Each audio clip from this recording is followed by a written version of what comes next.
Hey guys, what's up? Taylor here. My name's Taylor. If you don't know who I am, uh, today I'm going to be teaching you some advice and tips how to get the tactical nuke from Modern Warfare 2.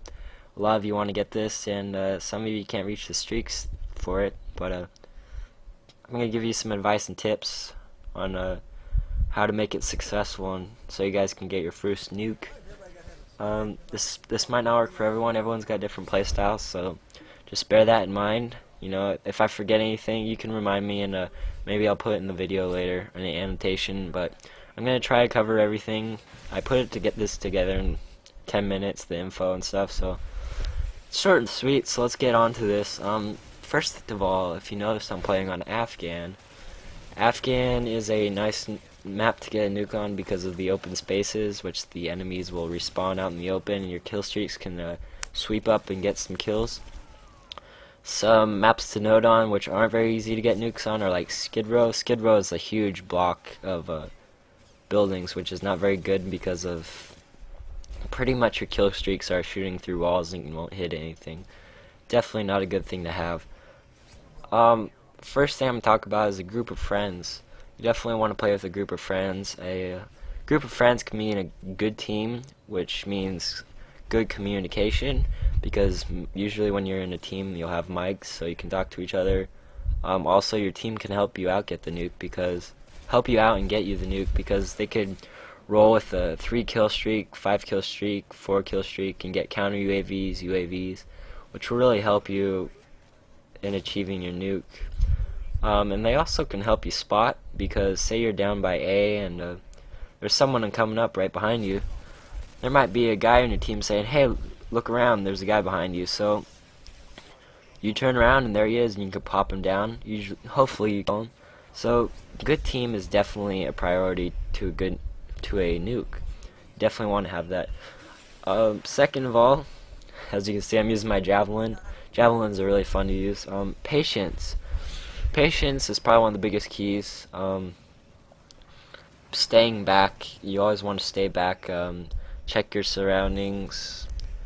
This is probably your best tactic, because staying back allows you not to get spawn killed, and rushing in and moving near the flags will pretty much equal death. I mean, you could kill them, but just wait until they get painkiller and they could spawn right by you, and painkiller can pretty much wipe you out.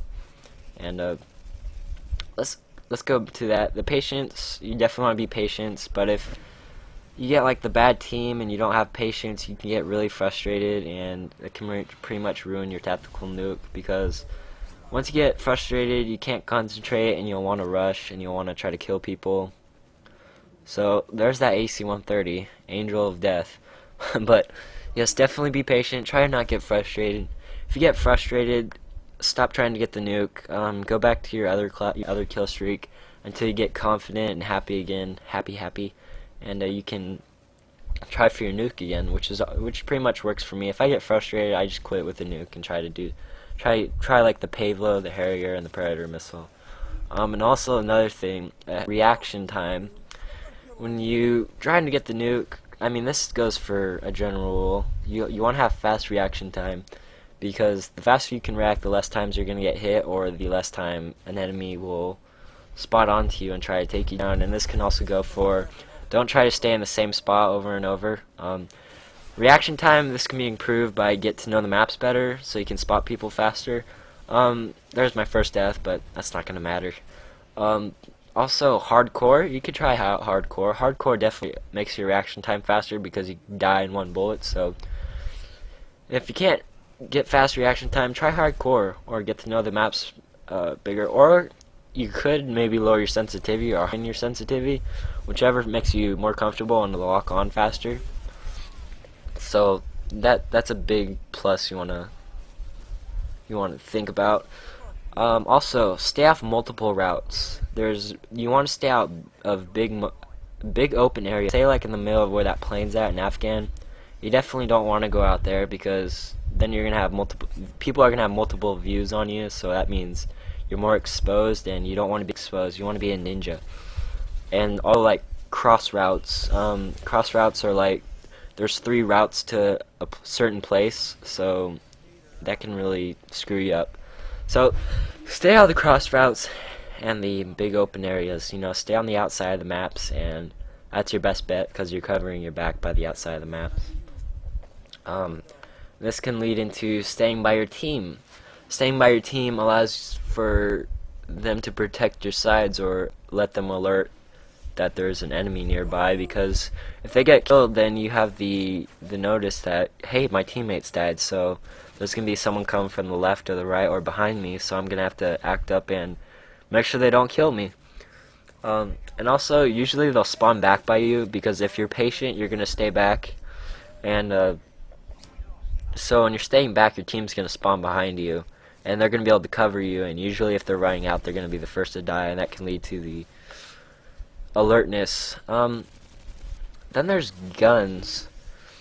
Some good guns to use are the assault rifles, the snipers, the LMGs.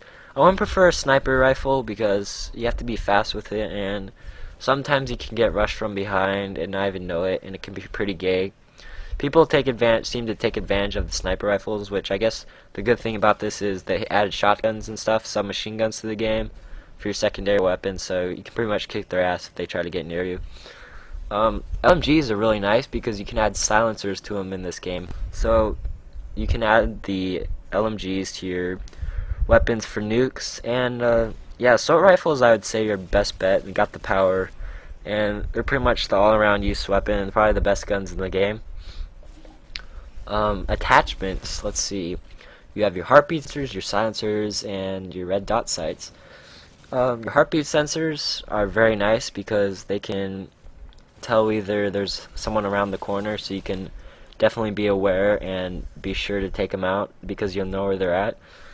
But the only thing I'd say about heartbeat sensors is you might rely on your heartbeat sensor too much to not look at the UAV and notice, or the map, to see that, hey, there's someone in front of you and they just sprinted, and it'll be too late and you'll die. So you definitely want to be careful on the heartbeat sensors. Silencers are nice because they prevent you from showing up on the map, which means no red dot sight, and a lot of people rely on the red dot on the map to find their enemies. Red dot sights on the game, this is overall great for aiming. You know, it'll help you. It doesn't have any damage fall off from distance, and doesn't reduce your damage like a sensor does. So red dot sights pretty good. You know, you don't need silencers or heartbeat sensors. I mean, they're better because people might pass you because they don't see the red dot, or the heartbeat sensor, which can help you guide where the enemy is at. Perks to use. Let's see. There's Scavenger Pro. Scavenger Pro is a really good one because you can have pretty much bandolier and you can pick up ammo.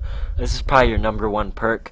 Bling is nice for the heartbeat sensor and the silencer, but usually if you run out of ammo, it's scary to go pick up someone else's gun because you might be running right in the path of where that person died, and he might show up again trying to get a kill. Cold-blooded is also a very nice perk, as it pretty much makes you invisible to all kill streaks, to the UAV, heartbeat sensors, and everything, which is nice. If you want to be a ninja, go undetected. I guess cold-blooded would be a little nicer for rushing, because if they get a UAV, they won't know you're at. And then there's Scrambler and Steady Aim. Steady Aim's your ordinary shoot from the hip if they get close to you and get some kills. It could save your life. Then Scrambler is a very nice one because when the UAV pops up and you're close to that person, it will disappear. It'll become all fuzzy, so they won't particularly know where you're at, or when they have a UAV, they won't know you're at. So Scrambler is a very nice perk to use. Scrambler Pro's even better because it delays claymores, but yep. As you can see, I got my chopper gunner. Kill streaks, your basic kill streak for the nuke is the Harrier strike, which is your 2 air strikes and your Harrier, which is pretty much your jet, and that can provide pretty much as a helicopter, which is actually better than the attack helicopter. And then after you be patient, you'll get your chopper gunner, which can lead to this. Pretty much ultimate rape, because if no one shoots it down, they're spawn. Pretty much what you want to try to do is kill them, and hopefully they'll spawn out in the open, and you can just keep spawn killing them. and get really easy kills. This is a pretty cheap way to get a tactical nuke, but it was definitely very effective. And then you pull your nuke, and there's your bum. But as you can see in this game, it's picking a new host, the host migration, and guess what happens? It fails. So I hope you guys enjoyed the tactical nuke advice and tips. Rate the video. Thanks for watching again. Peace, guys.